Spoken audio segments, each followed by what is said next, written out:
kubera ko turi mu gihugu cemera Imana kandi natwe abakenyezi twemera Imana sivyo none mu gutangura ibikorwa vyacu rero reka duhaguruke kugira ngo tuze guha Imana icubahiro mu gusenga. Turasaba Madame Gorette araza kudufasha mu gusenga, reka duhaguruke kugira ngo duhe Imana yacu icubahiro. Hallelujah, amen. Hallelujah, amen. Oh. Hallelujah, amen. Amen, hallelujah. Hallelujah, amen. Hallelujah, amen. Oh. Hallelujah, amen. Amen, hallelujah. Oh, himbazimana, himbazimana, oh, himbazimana, amen, hallelujah. Oh, iradukunda, twege abamama, iradukunda, amen, hallelujah. Oh, hallelujah, amen. Hallelujah, amen. Oh, hallelujah, amen. Amen, hallelujah, amen.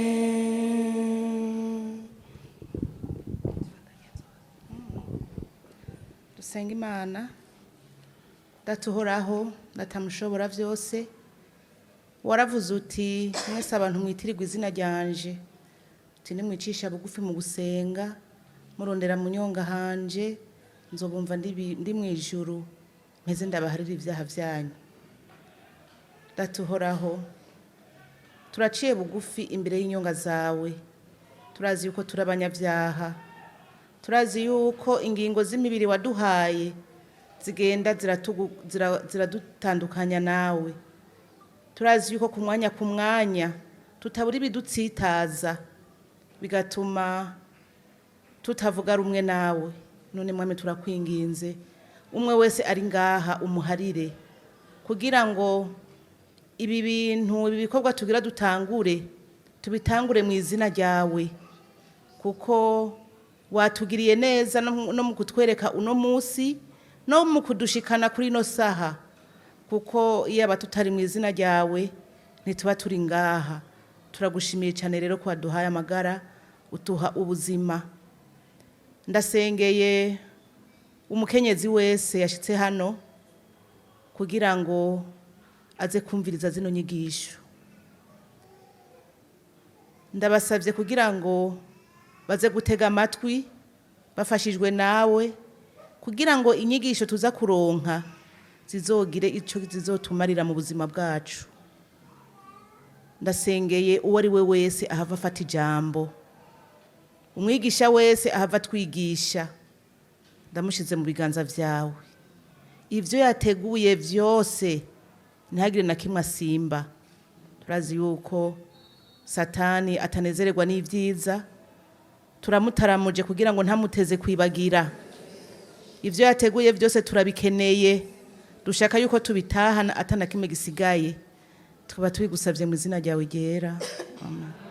Fate ibibanza hanyuma reka twumvirize umukenyezi yashoboye kuduha ijambo ry'Imana biciye muri audio yitwa Kamikazi Sandrine. Tumwumvirize, abafise amakaramu mwandike, abafise impapuro mwandike kugira ngo mwumvirize icatubwira, hanyuma turaza kubandanya n'ibindi ahejeje. Murakoze. Yesu ashimwe cyane, ndabaramukije ndabifuriza amahoro y'Imana. Ndazi ko Yesu yabikoze mwaguwe neza, kandi ahantu hari Imana byose bigenda neza. Hanyuma reka nisunge mu gitabo c'imigani igice caho ca 31 turasoma ku murongo wa 27. Umutwe w'ijambo uravuga ngo ishimwe ry'umugore aroranye. Umurongo wa 27 haravuga ngo agendeza ingeso zabo mu rugo zabo mu rugo rwabo, kandi ntarya ivyo kurya vy'ukwamikara. Je numva twoganira kano karongo kanyuma karavuga ngo ntarya ivyo kurya vyo kwamikara. Umugore aroranye ntarya ivyo kurya vyo kwamikara. Umugore aroranye ntavuga ngo umugabo ariko ararondera. Umugore aroranye ntavuga ngo urumva yumva ko ivyo kurya bimukwiye atari ibyo vyo kurya vy'umugabo gusa, yumva yofasha umugabo, yumva yoruha, yumva nawe yovuga ati reka nge ibivuye mu kuya kanje, reka nanje mfashe, reka nanje ndondere, reka nanje hageraho ngeze urugo. Haleluya! Iryo ni ryo shimwe ry'umugore aroranye. Amen. Kumbure waragerageje biranka, waragerageje rimwe urahomba, uragerageje irya kabiri urabura, kumbure warize warabuze akazi, ariko ngomba ndakubwire ngo nimba ugifise amaboko n'amaguru n'umutwe wiyumvira, wewe na Yesu muzogera kure. Amen. Haleluya! Kandi ngo nimba Tabita yaragaburiye abafakazi, nimba Tabita yaragaburiye imfuvyi, nawe iryo shimwe rya Tabita datarakeneye kurikorako. Haleluya! Kandi ico nizera ni kimwe, ngo tuzokora ibirengeye n'ivyo Tabita yakoze. Amen. Reka nisunge kano karorero.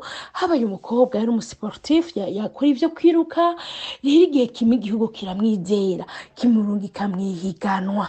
Ageze mwihiganwa ariruka, murazi ko birukanga, bamwe bagatsitara, bamwe bakinaga, nawe kweri ivyo vyaramubaye ko, ariko agwa avyuka bandanya. Hanyuma arirukanga, bamaze kwirukanga harya nyene hagisigaye umwanya muto kugira ngo barangize, uwa mbere arashika. Urazi uwa mbere ashitse uvuga ati nta mahirwe yo kuba uwa mbere mba mfise. N'uwa kabiri arashika, ariko wewe aba nko mu ba gatanu, urumva yarasigaje umwanya munini kugira ngo ashike. Bimaze kugenda uko, bamwe baracika intege barahagarara, abandi nyene barerekana ko barusha, ariko we aca bandanya yiruka. Abantu bariko bararorera baravuga ati uyu muntu wewe nibiki, uwa mbere yashitse, uwa kabiri yashitse, uwa gatatu yashitse, donc none ariko ahiganirwa ibiki ko abandi bose bo bahagaze. Ariko waguma yiruka, mbere ntiyagabanura n'umuvuduko, mbere arawongereza cane. Bamwe banabivuyemwo, abandi bariko barahereza amafelicitation abashitse kare, ariko baguma yiruka. Hanyuma donc abarorerezi bavuga ati reka turabivyiwe, ariruka. Amaze gushika baramubaza ikibazo ati mbega wewe ko wagumye wiruka abandi bacitse intege barabivamwo? Arabishura ikintu kimwe ati jewe igihugu carandungitse kugira niruke, ego sinagiriwe amahirwe yo kuba uwa mbere canke wa kabiri, ariko imetero mwari mwaduhaye nategerezwa kuzimara, naho ntabaye uwa mbere nategerezwa kuzimara kugira ngo icanzanye ntahenda kimaze. Yo, bumva ihangiro ryiwe ko ari ryiza, baramutera intege, mbere baramuha n'udukado, baravuga ngo nukuri ntiwacitse intege, genda ubandanye uzogera kuri. Kumbure nawe hari ivyo watanguye biranka, mu ba mbere kumbure ntiwabayemo, no mu ba kabiri ntiwabayemo, kumbure wisanze mu bananiwe, ariko kukiri kw'isi ishimwe ry'umugore aroranye ryo kurya ivyavuye mu kuya kiwe vyo gufasha abandi riracariho. Ntucike intege, kazana, kora. Umuhamagaro wawe ntuwuhagarike ngo nuko utabaye uwa mbere, ngo nuko vyanse, ngo nuko watanguye ibi biranka, ariko ngo ntarya ivyo kurya vyo kwamikara. Rero nawe uri umugore aroranye, barongozi muri aho, kumbura hari ababaca intege, bandanya. Hari ico Imana yavuganye namwe, malgré abaguca intege batobiya bazoza kugutoba ntibazobura, basa nibarati baza kuguca intege ntibazobura, ariko bandanya. Imbere ni heza, mama Sandrine, bandanya. Imbere ni heza, hari ico Imana yavuganye nawe. Yesu abaho umugisha. Mwakoze kumpa kano kanya. Mwami Yesu abagiriye neza. Ni jambo ritanga ivyizigiro, siko none? Yego, urashobora kuba uriko urakora umugambi nk'uko abivuze, batobiya basa nibarati bakaguca intege, bakakubwira ko atawuzoshika, bakakubwira ko bidashoboka, bakakubwira ko n'abandi batanguye hariya babihevye, ariko tubandanye urugendo. Turi kumwe, tubandanye urugendo, birashoboka. Nivyaguca intege umenye uti nariyemeje kugira ngo mbandanye. Arakoze cyane. Rero tudatevye, reka dusabe chef de zone umuri kano karere ka Cibitoki, nawe aze kutwakira, yakire abamaze gushika, dukoma amashi mu kumwakira kugira ngo atwakire natwe abamaze gushika. Kazi koze cyane mworosha wa kino kiganiro kumakanya. Nyeni cyubahiro Mana mushobora vyose utuyahirengeye, banyakubahwa muza kuremesha kino kiyago no kwigisha abakenyezi muri hano, banyakubahwa murongoye amashirahamwe atandukanye hakorera hano mu gisagara ca Bujumbura, kwizina ry'uburongozi no komine nziza yacu ya Nahangwa, no kwizina ryanje nyene nka chef de zone mu vyagiye hano muri ako karere kanje. Tugira amahoro, tugira amahoro, sangwa amahoro, umutekano, gushigikirana no kwemerana ku bakenyezi.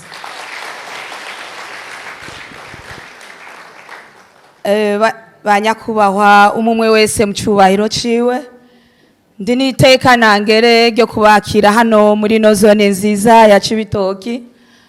Murumva nuko akayaga kameze neza, wa mama mpo? Ego banyakubahwa, ino ni zone nziza ifise imitumba indwi, kandi zone itekanye n'umutekano umeze neza cyane. Nawe mwoshaka mukarara hano nta kibazo. Rero banyakubahwa, mwakoze cyane kudutera iteka muri ino zone. Turabahaye ikaze rero muri kino kibanza, mwiyumve neza, mwumva amahoro, nkuko duhejeje kumviriza ijambo ry'Imana. Ni ijambo ry'Imana riremesha umukenyezi kandi rinkomeza umukenyezi. Nkuko wabivuze, yavuze ati igihugu cyacu cyashize Imana imbere, natwe abakenyezi dukwiye gushira Imana imbere mu bikorwa vyose dukora, mu bikorwa vyose dutegura, kuko iyo udashize Imana imbere nacu ushoboye. Bakenyezi muri hano, nkuko murongoye amashirahamwe atandukanye aho urikiyemo abakenyezi,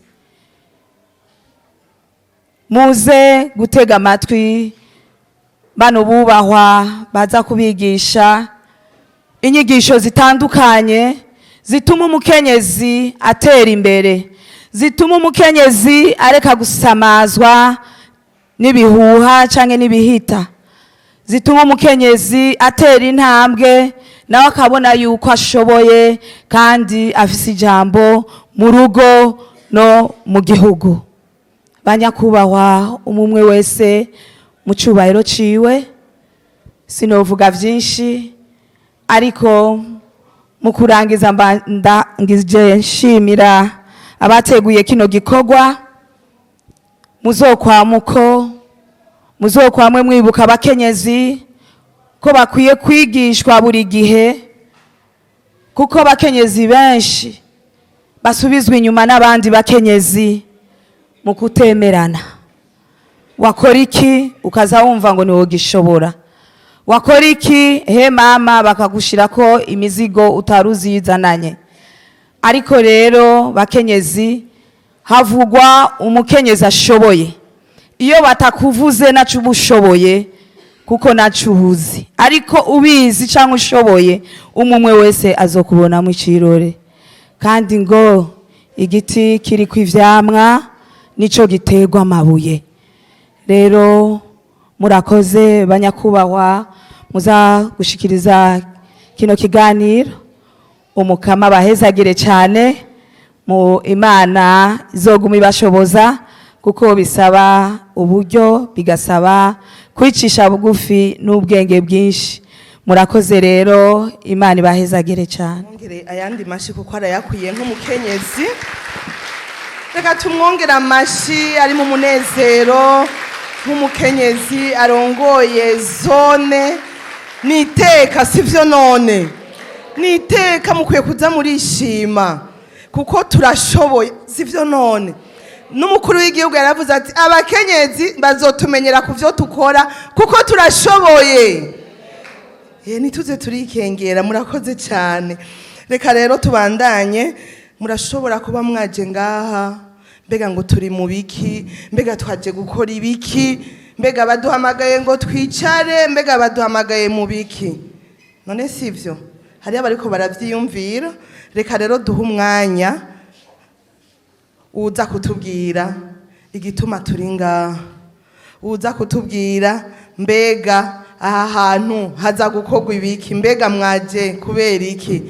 Hanyuma acabandanya ahejeje kutubwira no kuvuga iryo jambo ry'uno munsi, acabandanya acaduha icigwa yateguye ciwe cyo kuri uno munsi. Nabo nyene reka tumukomera amashi menshi. Murakoze. Je mwese murivyura. Abakenyezi turashoboye, abakenyezi turashoboye. Ndaryohewe cyane kuri uno munsi kubabona gutya. Abakenyezi mu bantu beza beza ku isi barimwo. Uriko uraraba urabona ko Imana yaradukoreye ibintu bikomeye cyane.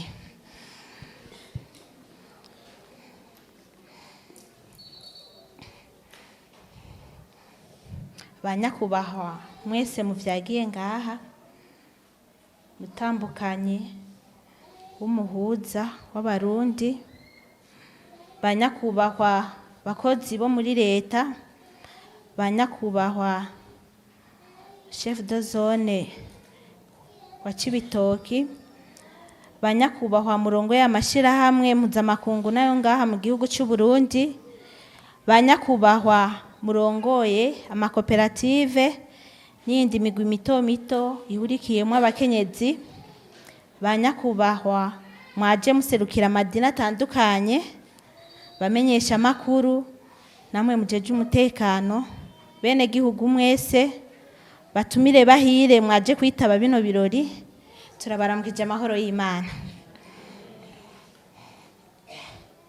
Muri uku kwezi kudasanzwe ariko hari mu munsi wahariwe umukenyezi, twatewe iteka ntangere ryo kubakira hano mu kigo cya Centre Jeune Kamenge nk'ishirahamwe Wise Woman, ari naryo ryateguye ku nshuro ya mbere iri sabukuru mpuzamakungu twise mu rurimi rw'igifaransa Festival International du Leadership et de l'Entrepreneuriat Féminin. Ikivugo naco kikaba ari oser et aller plus loin. Munkundire banyakubahwa ndabaha ikaze nshimitse mu izina ry'iri shirahamwe sanzwe ndongoye Wise Woman no ku izina ryanje nyene, nongera ndabakengurukira ku kigoro mwagize ko kuba hano kuri uno munsi. Kuba hano kwanyu kuri uwo munsi udasanzwe bigaragaza iteka n'icyubahiro mudahengeshanya guha umukenyezi muri rusange, mugabo mukabiha by'umwihariko ibikorwa by'abakenyezi. Ku munsi udasanzwe nk'uyu nakaryo keza turonse ko gushimira uwo wese yagize icyo akora kugira iri sabukuru ribeho kandi rinashobore gutanguza ibikorwa vyayo ku mugaragaro. Turashimiye Imana yadushoboje kugira dushike kuco twifuje, tukabamenyesha ko iri yerekwa ryo gukoranya abakenyezi twarihawe kuva kera ariko twatanguye gukora conference ya mbere tariki 25 z'ukwezi kwa gatatu 2018 hanyene muri centre jeune Kamenge hari hitavye abakenyezi 60. Ico gihe abakenyezi benshi bari bitavye ivyo birori barashimye inyigisho baharonkeye zerekeye uburongozi bwiza no kwiteza imbere, baca badusaba ko bitogarukira ngaho ariko twobikora kenshi. Twarabigerageje kenshi ntivyakunze, turashimira Imana kuri uno munsi ko yadushoboje kandi ko yemeye ko dutangura icese iri sabukuru ku nshuro ya mbere rikazohora riba ku mwaka. Ibindi bikorwa nk'amakonferanse, gukina amareresi bizobandanya bikorwa na Wise Woman, kuko n'iryo hangiro twihaye ryo gukorana umwete wacu wose kugira abakenyezi bige bamenye ko bashoboye. Kandi nk'uko izina ribivuga Wise Woman, umukenyezi w'ubwenge arubaka. Duhamagariwe kubaka no gukomeza no guteza imbere ingo zacu, imiryango yacu, ikibano, amashirahamwe, akazi, igihugu ndetse n'isi. Nk'uko nsanzwe ndi umukenyezi, ndashimiye cyane umutware wanje yambaye hafi akantera intege akanshigikira. Turashimiye cyane wowe wese yagize icyo aterereye muri ino sabukuru. Dushimira cyane by'umwihariko abakenyezi b'imboneza ari nabo bateguye rino sabukuru. Nkiri mu ijambo nashaka tubakomera amashi nabamubona bicaye ngaho imbere.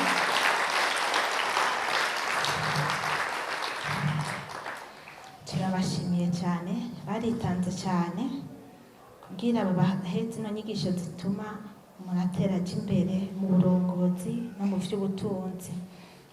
Turashimiye cyane comité d'organisation abamubona bariko baradufasha ibikorwa kungene yakoranye ububangutsi ibikorwa bikagenda neza. Ntitwokwibagira kandi gushimira Eden Microfinance yabanye natwe mu kudufata mu mugongo kuvyerekeye uburyo kugira iri sabukuru rishoboke kuranguka neza. Turashimiye cyane leta y'u Burundi idahengeshanya guhimiriza abenegihugu ko bokura amaboko mu mpuzu. Ntitworangiza tutavuze ko twifuza gukora ibikorwa byinshi kandi tukaba duhaye ikaze abifuza kudufata mu mugongo mu gutera tuja imbere. Turashimiye abitavye bose iri sabukuru, tukaba twuguriye icese iyi Festival International de Leadership et de l'Entrepreneuriat Féminin édition 2021. Niharambe iterambere ry'umukenyezi, niharambe isabukuru ry'abakenyezi.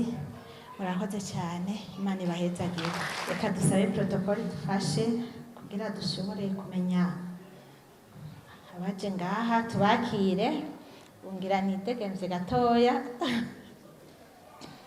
nimba biri hafi bashobora kubituzanira kugira tunyarutse ntituhave dutwara umwanya.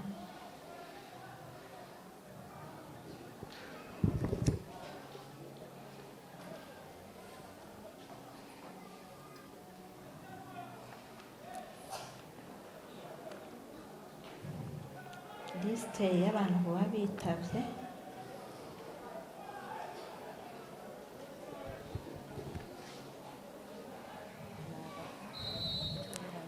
natwe, ariko kugira ducungure umwanya turabona amashirahamwe canke amakoperative canke ibindi bintu bitandukanye bishika 31 hafi 43. Mwumva twobakiraga yemwe bose. Reka twese duhaguruke twiyakire. Umuntu wese yaje ngaha mu cyubahiro ciwe, simbona ko dushobora kubasoma bose, twosanga bidutwaye nk'isaha yose. Ariko umukenyezi wese yaje ngaha, uri mu ishirahamwe, uri mu koperative canke waje ku giti cyawe nyene, reka duhaguruke twikomera amashi. Umuntu wese yashitse ngaha yumve ko ari umuntu w'agaciro. Murakoze nimuvyagire. Bampaye ngo baza minota nawe bitanu nzoba mpejeje. Teme twafashe ni oser aller plus loin. Kubahuka ukagenda kandi ugashika kure. Abakenyezi turashoboye? Abakenyezi turashoboye? Kubahuka ukagenda kandi ugashika kure. Muracumva ico kintu? Ego turabakenyezi. Twabonye abashinga ntahe baje ngaha, abajournaliste, nukuri mwakoze kuza kudufata mu mugongo. Hamande y'umukenyezi hariho abana, hariho abagabo, hariho ugwaruka, twese hamwe ni vyiza. Ubu rero no munsi twaje kubahuka kandi tukagenda kandi tugashika kure. Abakenyezi sivyo none? Mbega ngaha hari umukenyezi amaze gutera igise. Igise. Mwese murakizi igise. Utakizi aramaze kucumva bakivuga. Sivyo none? Mbega igise ni ikintu coroshe cyane. Ni ikintu gisanzwe. Jewe bavuga igise, ariko jewe niyumviriye igise mpora niyumvira oya sigise. Kijya kintu ni kindi kintu sigise. Iryo zina ni ritoyi cyane. Sivyo none bakenyezi? Hari ababiherukamwe. Igise. Si umukenyezi atera igise. Si umukenyezi atera igise. Mu buhora mubona hajya mu gise kwera ibintu biba byoroshe. Ntibiba byoroshe. Uba wubahutse kandi uri kuraja imbere kubera iyo ari ibintu byoroshe nta wosubirayo. Umuntu wese yoba afise umwana umwe gusa. Je no bahakarorera igihe nagenda kubyara umwana wa mbere. Nararahiye uti ndarahiye sinzofasubiyeyo. Hari abari bamperekeje bari ngaha. Sinzofasubiriye naho vyogenda gute. Kijya kintu ngere cyambabaje. Nkasenga Imana nkasaba n'urufu ndavuga ibintu ntibishoboka. Cyangwa abandi ngira ntibababara. Ariko jewe naragize ububabare gushika naho mvuga no sishobora gusubira. Uyu mwara baze ko yabonetse aramaze. Ariko ndabatera inkuru bibaza ko nahevye.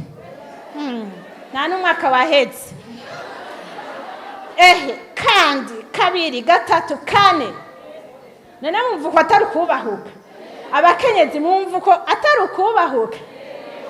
Mbega hari ikintu kimaze kudushikira gikomeye cyane. Kirutigise. Eko. Reka tubwizanye ukuri. Hari ikintu kimaze gushikira umukenyezi mu buzima bwa misi yose. Turavuga ngo dufise ibitugoye, dufise abana batugoye, abagabo batugoye, ubuzima buratugoye, ikibano kiratugoye. Hari ikintu kimaze kutugora gusumba igise. Burya bubabare none ko dusubirayo. Nico gituma rero tukwiye kubahuka tukagenda kandi tugashika kure. Nta kintu na kimwe kibaho kirengeye igise kimaze kudushikira tutokwihanganira ngo tukirengane kandi twavanse. Ibintu bitubuza kugera kure ni vyinshi cyane. Abakenyezi ubunebwe buratubuza kugera kure. Ndasavye uri ko ararongora umwanya 5 minutes nizahera ndiko ndavuga acamagarika kubera mvuga menshi. Sinivuze kandi nitwa Nizigimana Sandrine. Umudamu ufise abana 4. Ije ndongoye Festival International de Leadership de l'Entrepreneuriat Féminin. Ndakora ndumushakije wa communication mu gisata citwa Agence Burundaise de l'électrification rurale. Ndafise umugabo umwe wenyene arantosheje. Ivyo birakwiye sivyo none. Nari nibagiye kwivuga mu mbabarire. Ariko nariko ndavuga ibintu bitubuza kubahuka no kugenda tukagera kure ubunebwe burimwo. Abakenyezi bavuga ko atanga uvu dufise kandi nivyo none hari nguvu dufise. Je ngaho ubunyene uzobona nguye kandi atakinazi. N'umuyaga mwishi je ndashobora kugwa. Kubera iki? Nta nguvu dufise nk'iz'abagabo. Ariko abakenyezi nta nguvu bafise physiquement ku mubiri nta nguvu. Ariko abakenyezi nibo bantu ba mbere bakomeye. Ivyo muravyemera? Nibo bantu ba mbere bafise inguvu kandi bakomeye. Ego ntidukomeye ku mubiri ngo ndaguteye ingumu ngo umera gutya canke gutya kubera ibiguvu vyinshi. Ariko indani turi abantu bakomeye cyane. Nico gituma tukwiye kureka ubunebwe mu vyo dukora aho tubaye mu mashira hamwe. Ubunebwe ntihagire umukenyezi muri iki kinjana ca 21 ashobora kwicara akamara umwaka umwe, imyaka 2, imyaka 3, imyaka 4, imyaka 5 atakintu ariko arakora. Baracabaho gaye mu bantu. barabaho imyaka 5 ikarumana atakintu ariko arakora ngo yarabuze akazi muri leta sivyo ngo yarize ariko leta ntiramuha akazi sivyo none arashaka gukora muga nta mutahe yaronse sivyo none imyaka 5 igahera ariko nashaka ndababwire nimba ufise umutwe ukora neza ukagira amaboko ukagira amaguru uri umukenyezi ntibikunda ntibishoboka ko ushobora kwicara imyaka 5 atakintu uri kurakora gishobora kuguteza imbere nimba naho byarakunze muri iyi si tubayemo muri iki gihe turimo mukinzana ca 21 nuko uri umunebwe mu nkundire ndabivuga uko nyene nuko uri umunebwe leta ntizoronka amahera ntizoronka ubuzi ikwiza abantu bose canke iyo mitahe hari n'abatanguza ibihumbi kandi arabura umutahe w'ibihumbi 50-30 ngakambara urutenge uraza abakenyezi turashushe ku mpuzu none ajya amahera ugura impuzu ugura ibirato urashobora kuyakoresha ukagira ikintu ugatangura ukadandaza cyangwa ugakora ikindi kintu cyotuma urugo rwawe rugenda neza ikindi kintu no kwisuzugura abakenyezi turisuzugura cyane complexe d'infériorité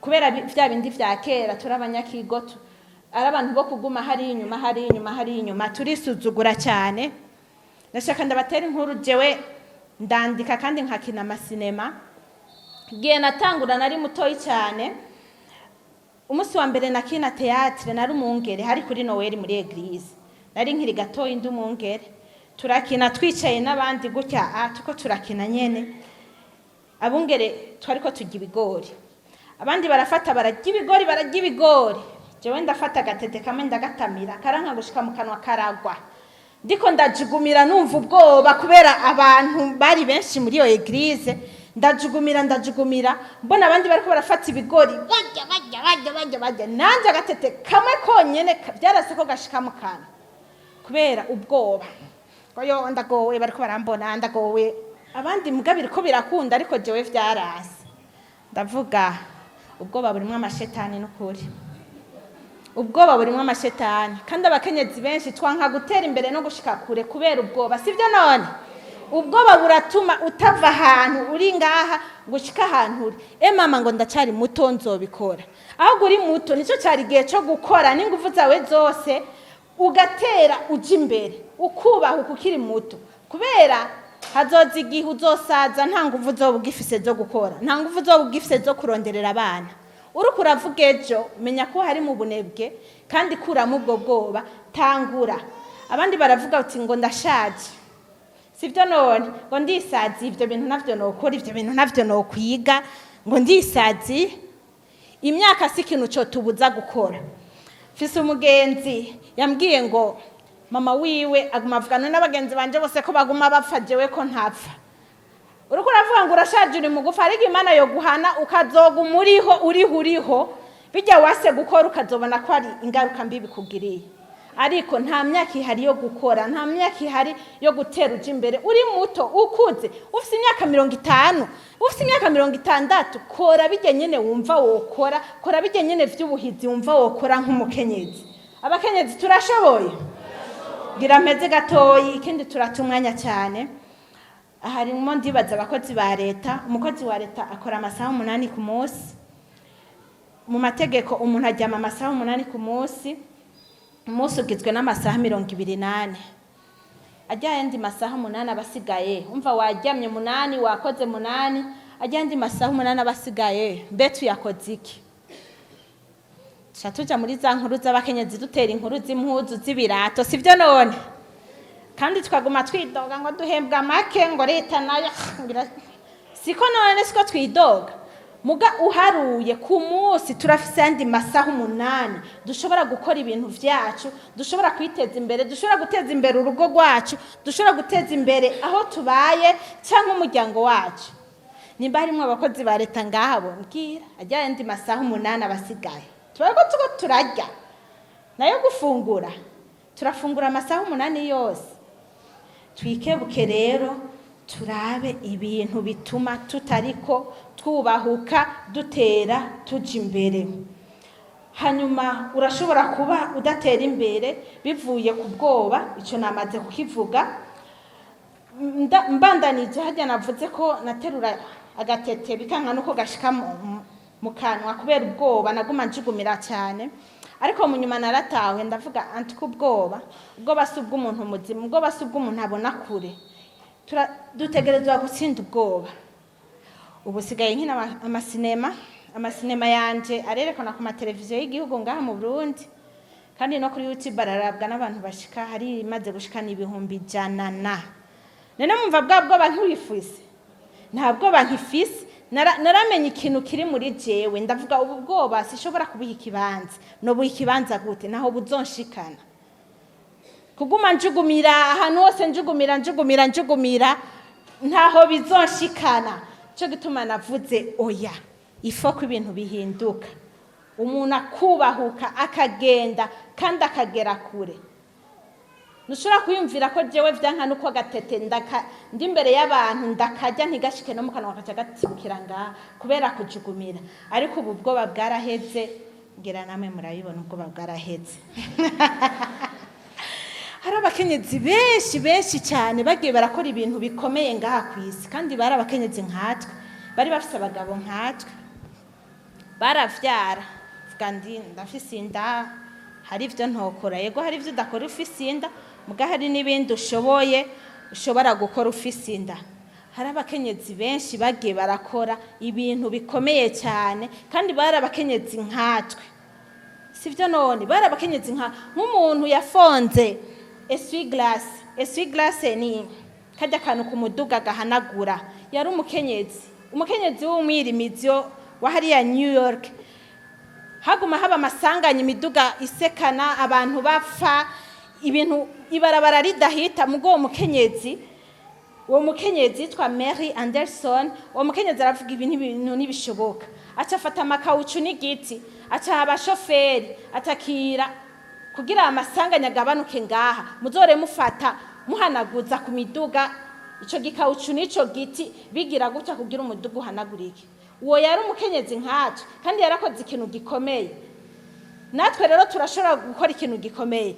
Umukenyezi ntumbero yiwe no kugenda kandi agashika kure, nukubaka izina ryawe hajya mu kibano cyawe, muri famiye yawe, mu muryango wawe, kuri eglise, mu gihugu. Dutegerezwa kubaka izina, dutegerezwa gupeza, tukagira ibiro ahantu hose duciye, tukagira ibiro. Twirukane ikintu cyose gishobora kudutera tuji inyuma. Nimba ufise amaboko, amaguru, umutwe, menya neza ko umugabane wawe atari ugutera uji inyuma, ariko umugabane wawe ni ugutera uji imbere. Imana ibahezagire mwese abakenyezi.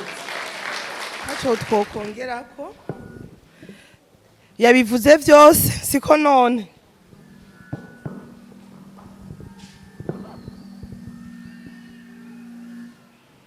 Yabivuze vyose, yavuze ubunebwe bukunda gufata abakenyezi, yavuze kwisuzugura. Hari igihe ushobora gusanga umukenyezi agusavye umutahe, ukamubwira uti none ushaka umutahe wiki. Urumva ugasanga umukenyezi asanga gutangura n'umutahe w'imiliyoni 10. Wamubwira uti nta kuntu woshira utuntu imbere y'umuryango udandaza itomati rengarenga, ngo yabontwenga bogutwenga, mugabo uraye ubusa ntibogutwenga, ngo nacari muto nzoba ndabikora, mugabo uri muto uzoba urabikora, mugugu umushaka gufungura, ugu umushaka kwambara. Bamama duhaguruke dukore,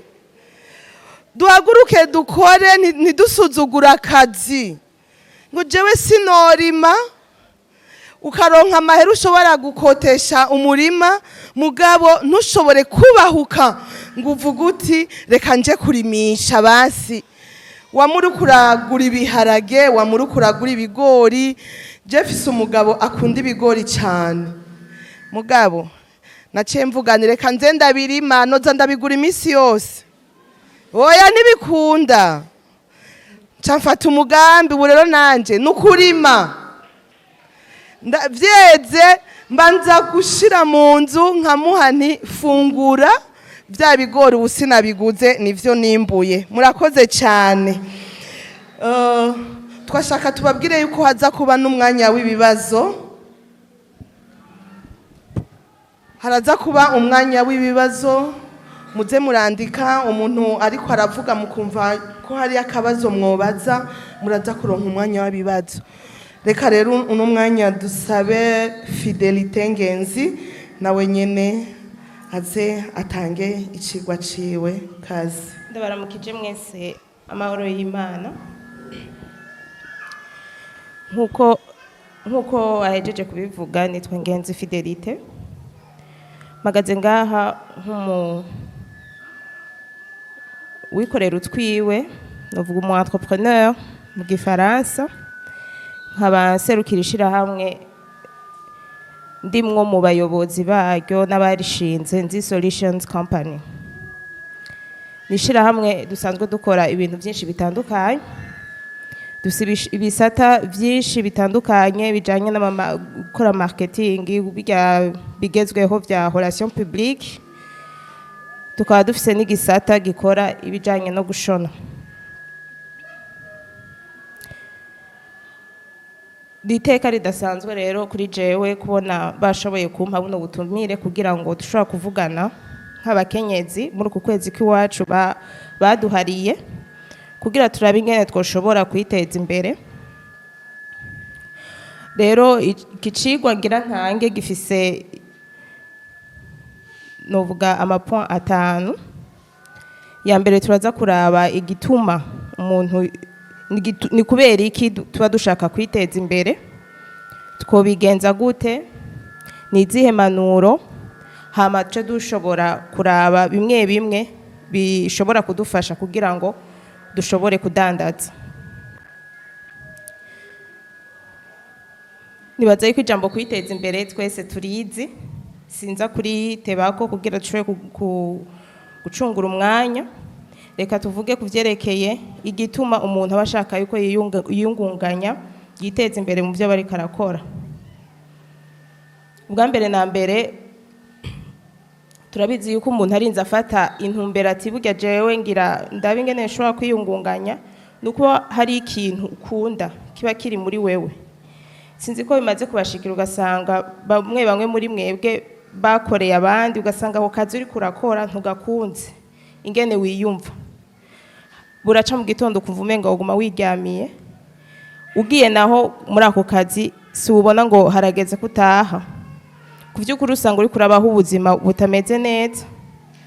Rero nico gituma benshi baca bahitamwo kugenda kwikorera utwiwabo bakiyungunganya muri ivyo twita entreprendre canke muri entrepreneuriat.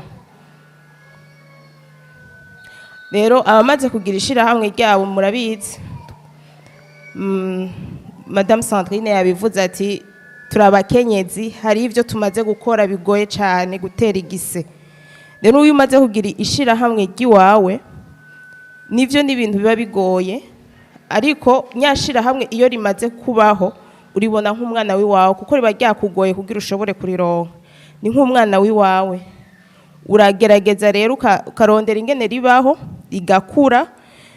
Mu ntango ukamenya ati mbega nibihe bikenewe kugira ishirahamwe ribeho kuvyukuri, nizijya mpapuro zo muri yapi obere meri canke mu mazone bivanye naho buri kurakorera. Rero ivyo byose uravyegeranya kugira ngo ushobore iryo shirahamwe ryo rishobore kubaho. Ishirahamwe rero rimaze kuvuka rirakura, ukaronka umusaruro kuko niyo ntumbero yo gukora ishirahamwe. Ariko hari igihe bishika ugasanga nta musaruro mwiza bijya bita success uronse, ugasanga hariho ibije bigorana. Ivyo turaza kuraba ingene umuntu yoshobora kuvyifatamo. Ariko ivyo byose kugira ubikore kuko nabivuze kare, uraba ikintu ukunda ni ikihe mbega uri kurakora wumva yuko naho uri kuragikora ataco byo gutwara. Kindi nashaka ko tuvugana ko ni gute rero umuntu yomenya ico akora. Donc ni kihe kintu umuntu yo kwicara ahantu hamwe atarakora ishirahamwe ryiwe canke ashaka kurikora yorabirako kugira ngo ashobore kugira iryo shirahamwe. Nabivuze ubwa mbere ubanza kuraba mu vy'ukunda, uraheza ukaraba ingabire yiwawe. Twese Imana yaduhaye ingabire, nta numwe adafise ingabire. Ni ukuvuga yuko uricara ahantu hamwe ukiyumvira ati ni ikihe ku vy'ukuri nsanga n'abantu bambwiye canke niyumva ngo yuko ari iyo ngabire yiwanje. Ikindi dukwiye kuraba no kuraba ati mbega ibi ngira nkore bizoza bifasha abandi. Gufasha abandi rero iryo shirahamwe murabizi yuko kenshi ugize ishirahamwe uri kuratanga akazi. Harabo kuko vyose ntushobora kuvyikorana wenyene, uratanga akazi hamande. Kandi ukamenya yuko muri uko gutanga akazi abo uri kurakoresha nabo hari ico baza bungura imiryango yabo, niho ishirahamwe ry'iwawe ku vy'ukuri bari ishobora gushinga imitsi. Hanyuma mu nyuma ucuraba rero ti no